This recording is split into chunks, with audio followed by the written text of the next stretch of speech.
William, já que você tocou nesse assunto, como é que você viu essa matança do Rio de Janeiro? Não sei se você queria falar sobre isso. Não, tanto faz, tá tranquilo.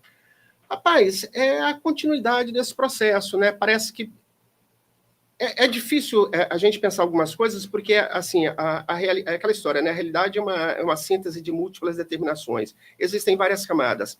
Uma camada que a gente pode pensar isso é o desvio. Essa extrema-direita perdeu determinadas pautas, né? Uma das pautas que eles vinham, que era a pauta do nacionalismo, perderam.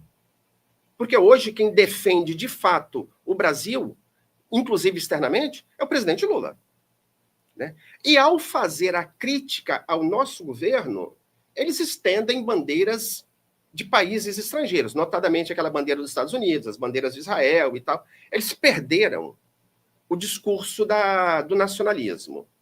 Eles perderam o discurso da corrupção, né? Eles estão perdendo os seus principais temas. Um dos temas que ainda lhes é caro é a questão da violência. Da segurança pública. Da segurança pública. Bom, por que você acha que a esquerda patina tanto nesse tema e a direita, a extrema-direita, faz barba, cabelo e bigode nessa questão da segurança pública? Assim? Você quer vamos dizer assim, aquela resposta aquela pergunta e resposta de $1 milhão, né? Mas, assim, na sua, vamos dizer assim, na sua intuição. Quando a gente aborda problemas sociais, quando a esquerda aborda problemas sociais, ela tenta, primeiro, fazer uma compreensão das origens desse problema. Do que o gera, de alguma maneira. Então, a gente vai pensar nas relações políticas, nas relações culturais, por exemplo, a relação de trabalho. E a população quer uma resposta rápida. Imediata. Uma resposta rápida. Ora, imediata. Se a gente chegar hoje... Então é mais uma questão de time, né? Se a gente pensar hoje que boa parte da população brasileira, a quantidade imensa da nossa juventude... Veja só, a nossa juventude, em grande medida, ela é abandonada em escolas muito precárias, que não lhes dá condição, acesso a bens culturais, que não lhes dá acesso ao ensino de boa qualidade. Então, quando eu era pequeno, o meu pai, a minha mãe, eles sempre me disseram, meu filho, estuda para você ser alguém na vida. Bom, não funcionou tanto não, mas de qualquer forma a orientação era essa. Hoje, eu já ouvi a frase assim, a única forma do pobre ascender socialmente é através dos estudos. Pois é uma outra forma de dizer mais ou menos a mesma coisa. Hoje, a gente chegar para uma criança, para um jovem de periferia, e dizer o seguinte, estude para você ser alguém na vida, vá para aquela escola de baixa qualidade, aquela escola onde os professores têm os seus problemas, onde existe falta de estrutura.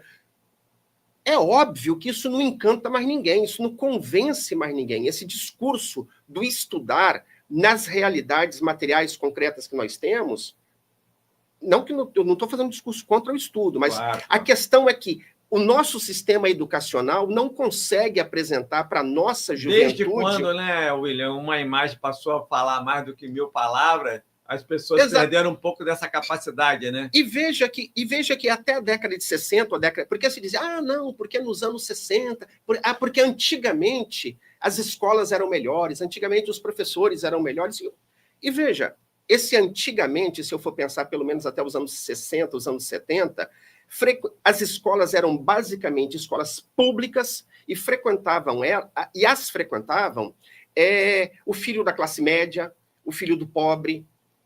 Então, essa escola tinha alguma atenção do poder público, porque ela atendia a uma parte da sociedade mais relevante. À medida que as escolas privadas passaram a ocupar espaço e que nós fomos selecionando nas escolas privadas os filhos da classe média e daí para cima, e relegando as escolas públicas a simplesmente a população de periferia, ao filho do trabalhador assalariado e de menor salário, essas escolas também foram propositalmente perdendo a qualidade até para que as outras tivessem o seu público consumidor.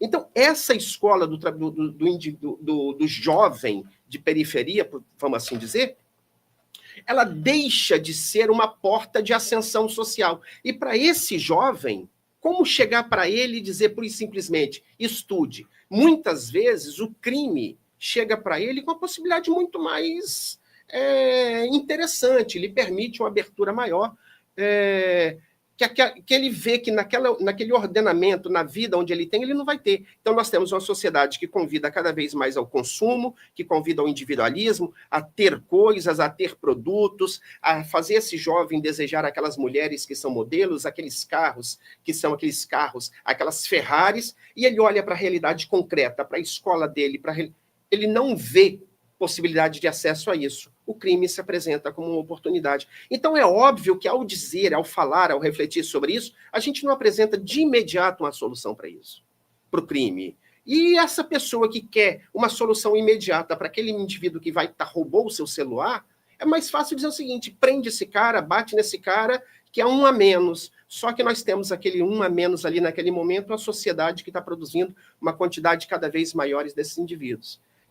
Então, acho que, de fato, quem apresenta soluções ilusórias, soluções simplistas, terminam tendo uma certa vantagem nisso.